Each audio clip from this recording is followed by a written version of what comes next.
Amazing, amazing. You will do amazing things. Amazing, amazing. You will do amazing things. Amazing, amazing. Start. Where's the start? There we go. I don't know where it is.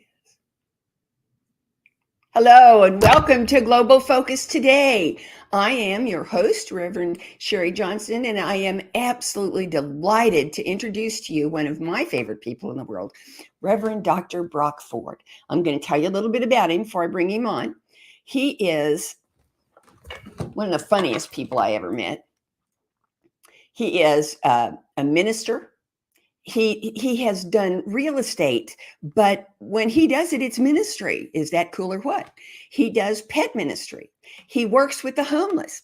He got the calling to be a minister when he was 7 years old. 7 years old. And then he discovered, well, he was taught.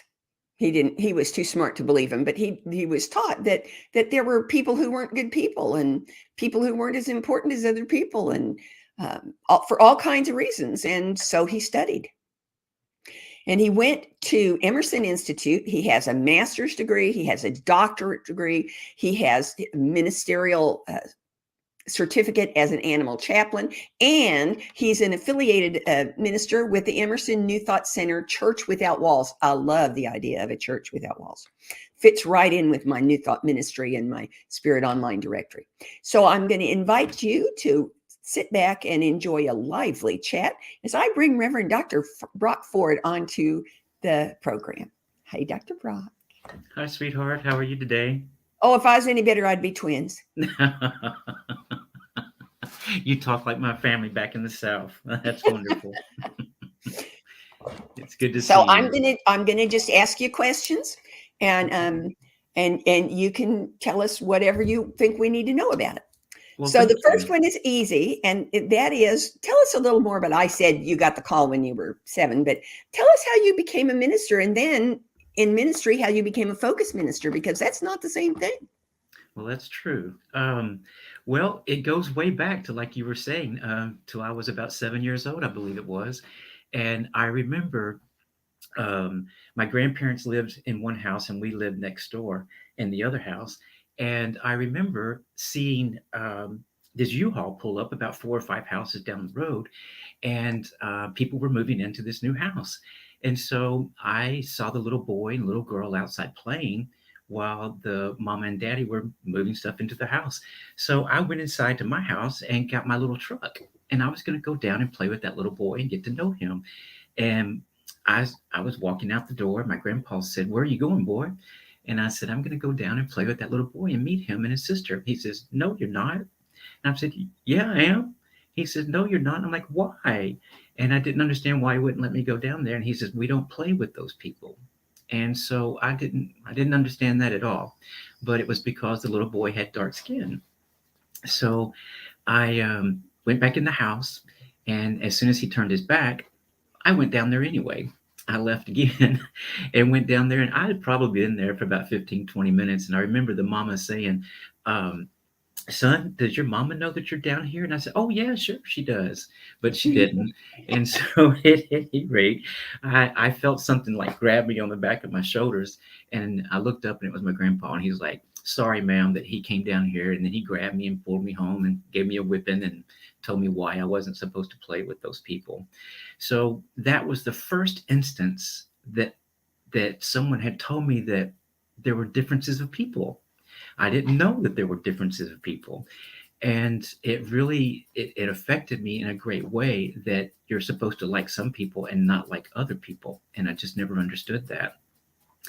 And then I guess if you fast forward many years after that, but I'll say real quickly, but it became my quest at that moment at 7 years old that I was going to let all people of color, no matter what color they were, know that I loved them, no matter what anybody else did.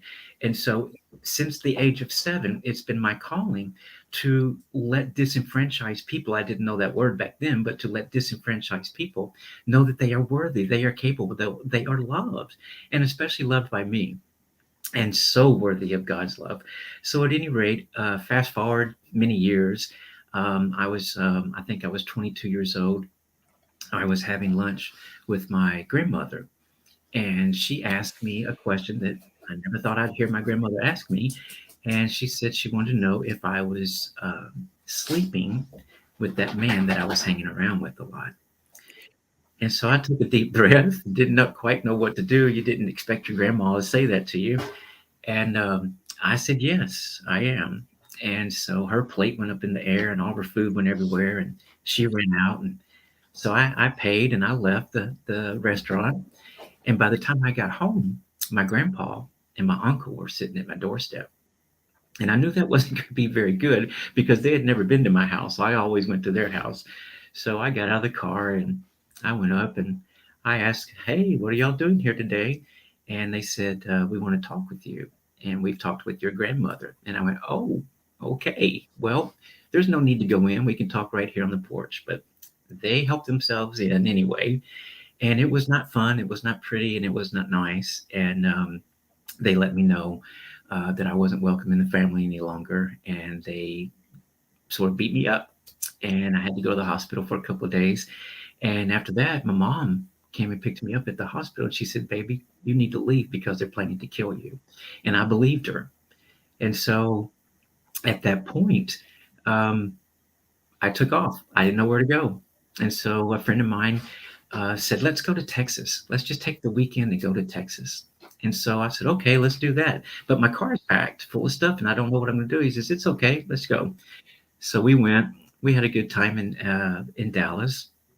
And he introduced me to these two gentlemen that were partners and said, I want you to, let's go have fun with these people. So we did over the weekend. And then Sunday, I got up and I went downstairs and see my friends. And David wasn't there. And I said, where's David? And they said, he left and went back to Tennessee. And I said, without me, you know? And they said he left a note. And long story short, he had left a letter and told me never to go back and to stay with these people. They would help me get going and be a refuge for me and protect me. And so that Monday, I went to the newspaper, Dallas Morning News. I got a job that day and started a new life.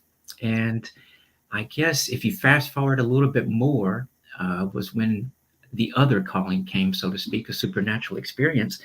My mom and my sister died within months of each other back in 2018 and 2019. And it just sent me, all my religion went out the window, all my spirituality went out the window, and it just sort of sent me into a deep depression. And so I quit my job as vice president of Century 21 Real Estate, stayed in my house, and I basically just slept during the day because I didn't want to deal with people and stayed up all night. And one night I went down to my garage to get something. It was about 4 a.m. And I walked halfway into my garage and I just fell to my knees. And I just lifted my hands and I just prayed out to God and said, help me. I don't know what to do and how to go forward. Help me. And Sharri, in that split second moment, it was like a wind came around me. And I don't know if it came from within me or flew into my garage or what, but it wrapped me in the warmest, most wonderful bluish hue type light. And I heard these words. And I don't know how to explain how I heard them, but I heard these words that said, you are ready. Now go spread the message of love, compassion, tolerance, and forgiveness lead to understanding. And that was it. That was my calling. And in that moment, my life changed. In that split second, I felt okay. I understood about my mom and my sister's deaths and that that's part of life. And I called my mentor, Martha Creek, and told her what had happened. And she said, baby, let's get you some credentials. She got me into Emerson. And you told that story in your opening. And Angelo at Emerson was so gracious to help me get my master's, my doctorates, my animal chaplaincy. and also ordained as an interfaith minister. So that's how it all sort of happened. And I've been going around now the Bay Area, just teaching people and sharing with people that they are worthy of love. I teach spiritual and ethical principles that transform lives and relationships and even careers. Because when people's lives change inside, inwardly, everything on the outside changes as well. So I use new thought principles as my tools that I share with others to help them understand the higher intelligence of God within them so that they can have their best life. And so that's pretty much how all that happened. So you skipped over a little piece because I know you did some pulpit ministry when you first got ordained. I did. I did. I think you ought to put that, because see, everything you do is part of becoming who you are. It So is. so tell us how that happened and how that unhappened. Okay. Well, I found Unity many years ago when I was 14. My mother took us to Unity. And so I knew about Unity, but wasn't really involved. But at any rate, when I moved to San Francisco 26 years ago, I started going to the Unity Church here and got really involved with that. And there's another Unity Church on the other side of town, which is a little bit smaller church and more in the suburbs. And so when COVID happened, I started going to that church because it was real close to my house rather than driving downtown. And I would go on Zoom and in person as well when they had that. And so I was just going as a layperson just to go to church. And one day the minister asked if she could have a meeting with me the following Tuesday. And so I went and met with her. And she knew that I had gotten my license to be a minister and things of that nature because I had mentioned that. So she asked me to come and join them as the associate minister of prayer and outreach, doing chaplain work and then working with outreach into the neighborhoods. And so I did. And so I did that for a year and a half. And I'll tell you, last Easter, I was speaking about intention up at the pulpit. And I had this other conversation going on in my head as I was speaking to the people. And it was like, Brock, are you listening to what you're saying? And are you hearing what you're saying? And I realized in that moment that, and I thought about it on the way home after church, and it was a beautiful Easter service, but I realized this wasn't my calling to stand in a pulpit speaking to the same people every Sunday with maybe 10, 20 people out there during COVID. And I I resigned. And it was a scary thing to do because I had passed by that church a million times over the years because it was in my neighborhood. And I always thought, one day I'm going to speak there. One day I might preach there. And they're like, no, I'm not going to do that. But at any rate, I did. And it was a wonderful experience. But I realized that my ministry is not a pulpit ministry. And that, I don't want to just sit down every week and come up with sermons that are going to touch and inspire people, which hopefully they did and that they do. But that how can I touch the people that would not walk into that church? Or any church for that matter. How can And, I affect people that wouldn't necessarily ever seek out a church? You and know? believe it or not, that's the question I'm fixing to ask you. Who does Okay. your ministry serve and how do you reach them? Wow. Well, thank Who, you. who to whom do you minister and how do you Well, go about it? well, here's how I do it. A lot of it is street ministry. And I'll tell you, going back to my grandpa, he used to embarrass me all the time because he would just pray with people in the street. We'd go to a restaurant, he'd pray with people in the restaurant, and I would get so embarrassed. And now I'm doing the same thing. So, you know, there was a lot of wonderful stuff with my grandpa and a little bit of bad, but I learned a lot from him, and now I feel like I'm just like him in that regard. But just the not a couple of weeks ago, I was pumping gas at the gas station and I saw this lady and she had a little boy next to her, probably 3 or 4 or 5 years old. And she was crying and she's pumping the gas. And so I finished my gas and I walked over. I said, ma'am, are you okay? And she said, no, really, I'm not. And I said, well, I would love to speak with you or give you a hug if you'd like. And so she did. It turns out she said she had just gotten back from Kaiser and that she found out she had tuberculosis. And so she was really upset about that. And so we sat probably at that gas station for about 30 minutes, just praying and talking. I started helping her learn about visualization and her feeling nature and what her words are concerning this tuberculosis that's coming out of her mouth and in her mind. And we started speaking peace and health and vitality and strength and longevity of life. And we still talk once a week now by phone.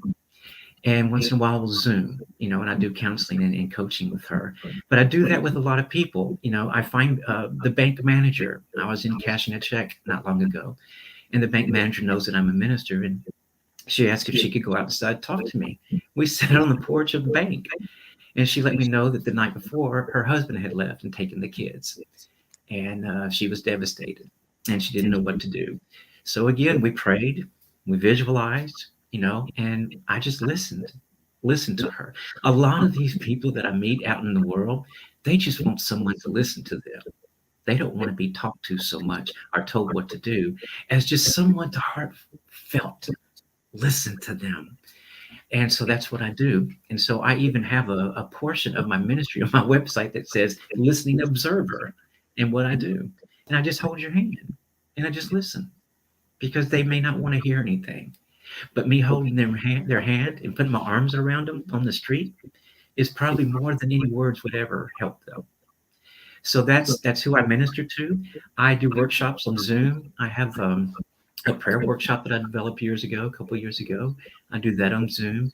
I'm about in February. I'm very excited about this, but because of growing up gay and being gay and that being such a hard thing that happened 38 years ago with my family and being kicked out and all of that, um, that's been on my heart as well to help the disenfranchised. And the disenfranchised covers a wide range of people that need help.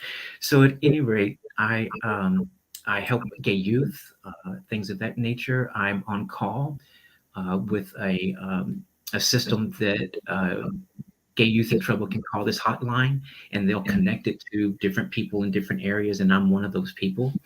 And so I'll listen to them. They may be in trouble. They may need help or shelter, and I connect them with services. And I do that on the street, and I also do that on the phone. So that's who I'm ministering to right now, Sherry. And I guest speak at churches. I like to guest speak and do my thing and leave. I like Yeah, that too. I yeah, like it too. yeah. So that's my ministry. So, how do folks find you? You said that gays who are in trouble can contact you through a hotline, but how do just ordinary people who need someone to talk to find you? Well, they can go to my website if they have access. It's www.brockford.life, Life. So brockford.life. So they can go there. I see it scrolling. You've got that going there. So thank you for that. They can also email me, which is brockfordlife@gmail.com, brockfordlife@gmail.com. There it goes. And then my phone numbers are everywhere, and I don't mind giving it out. I'm also a realtor, so I've got cards out there everywhere. But my phone number is 415-430-7835, and I will answer the call if I'm not on another one. So, and if not, I'll call you back. But I welcome people to call me. I'm not afraid of giving out my phone number. It's out there to the world anyway. So if I don't answer, I'll call you back. But I would love to pray with people if they want prayer, help people visualize, help people know what the path is, how to find that path, how to realize, visualize, and allow and open for the path to appear. Because even the homeless have a path to where they want to be and where they want to go. And, I would say about, I don't know, it's probably, I'm making these numbers up, but about 50-50. 50% are on drugs and 50% are not on drugs. And the ones that are on drugs, they pretty much want help with the daily life things. The ones that aren't on drugs, they really want a way out. They're seeking a way to a higher, better life for themselves. And so my daily efforts and my goal is to support others on their path to their passions, their dreams, and their best life, even if they're a homeless person, because homeless people have dreams and want a best life also. So I know that helping others understand that God is within us, that infinite intelligence, universe, supreme, divine, whatever you want to call it, God is within us, and all things are possible. All things are temporary. You know, what happened today not necessarily has to follow you the rest of your life. You can forgive it, you can love it, you can not love it, and you can release it and let it go. So that's how I spend my days. And every day, God sends people to me. Now, I have the few questions that I ask everybody Okay. because they're things that are really important to me.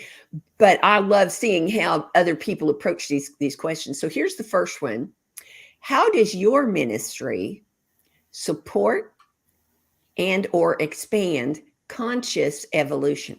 Hmm. Well, you know, I believe that conscious evolution happens sometimes without us. You know, it just starts, things happen that make us grow and make us realize and understand.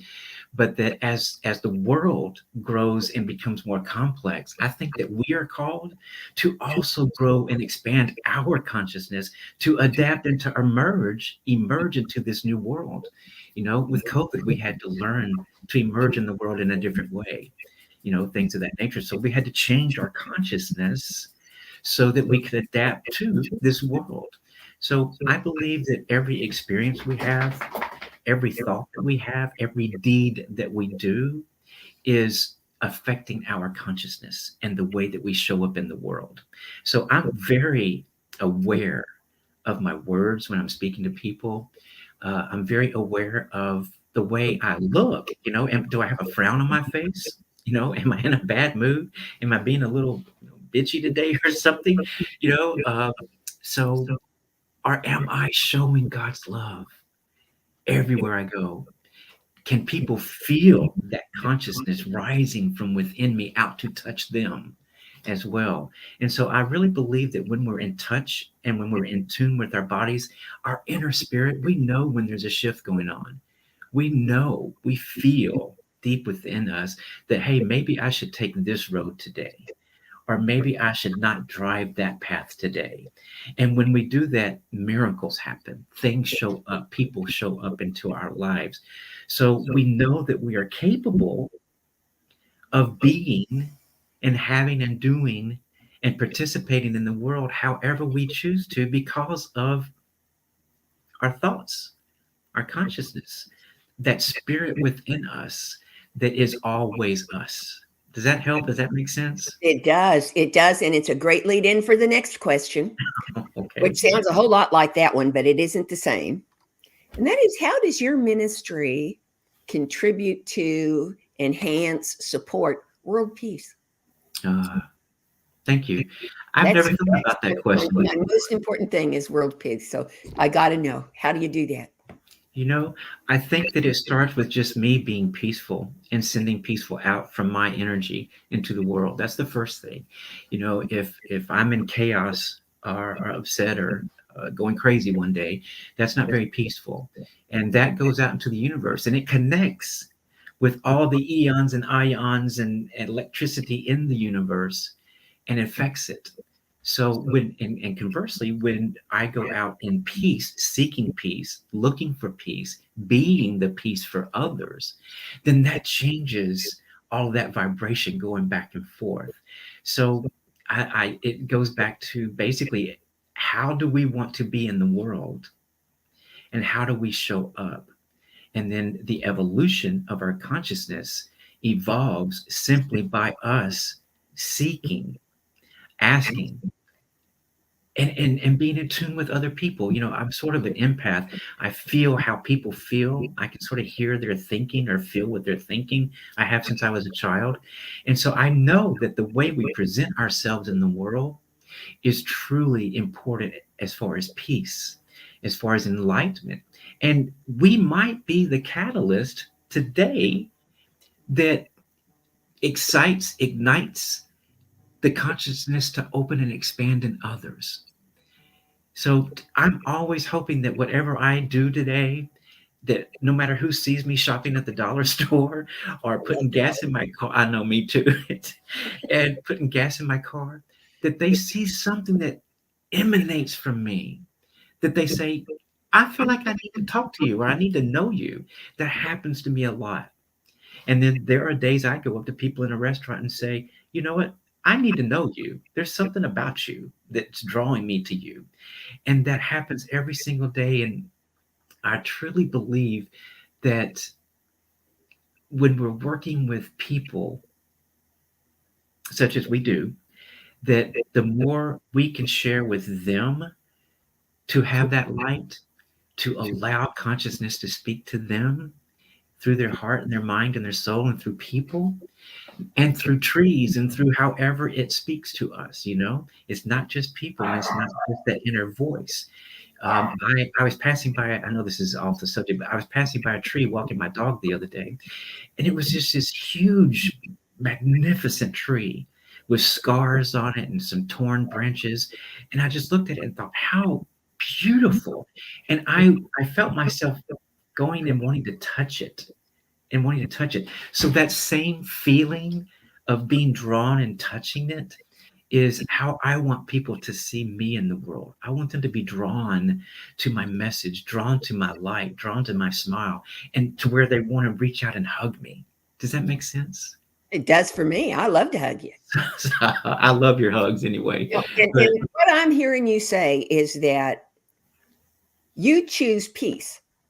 I mean, you wake up in the morning and you choose peace for the day. You go out on the street and you choose peace for the day. And by making that choice, you are modeling what peace looks like. Mhm. You are encouraging people to see that it's a possibility for them. True, true. And that's marvelous. I love And that.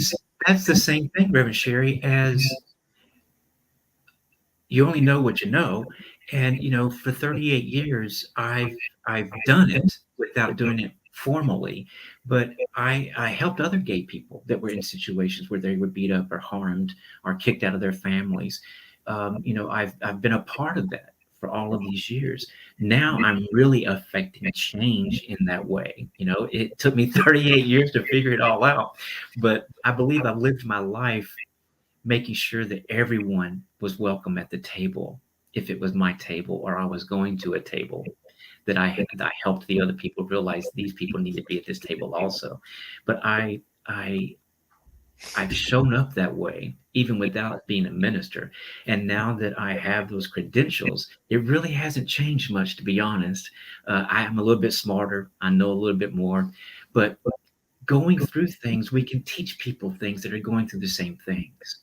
And so the most important thing I can teach is that through hardship and trauma and assault and abuse, there is still light on the other side. And not only that, it might take a long time, because it took me a long time, because I carried that baggage on my back like Santa Claus, full of, it wasn't toys, Rocks. No, I you was know, rocked. it was rocks and boulders. I carried that for 38 years.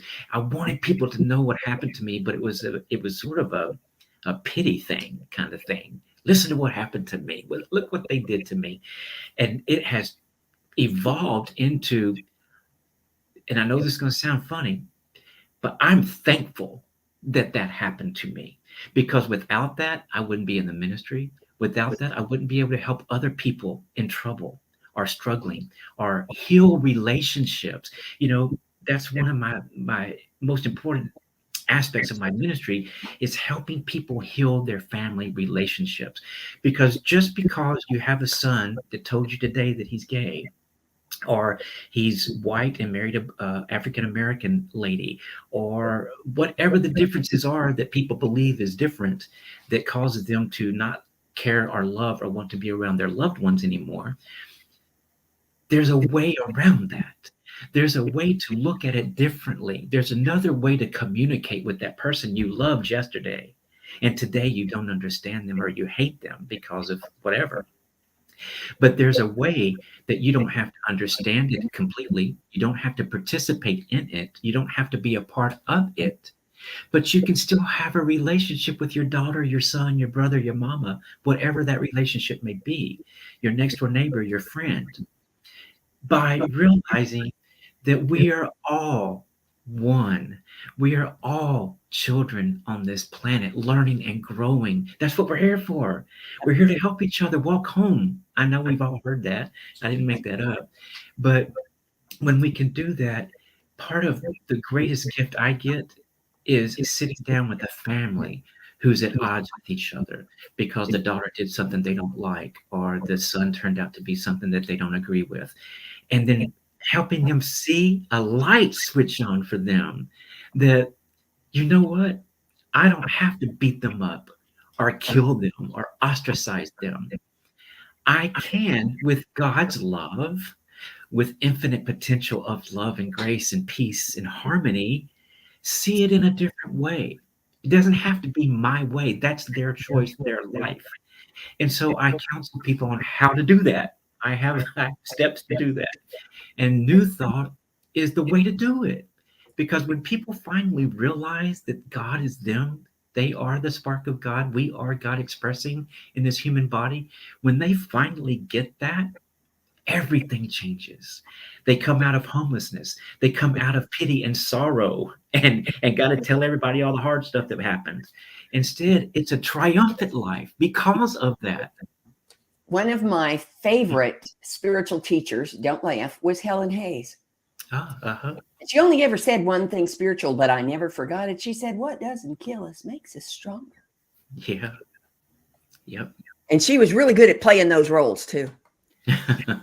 So I'm going to ask you a couple more. Everybody gets these questions. Okay. Okay. The first one is there a donate button on your website? There is. There is. And most of the donations that are on there, I work with a company called Urban Angels, San Francisco. I've been doing that since a little bit before COVID.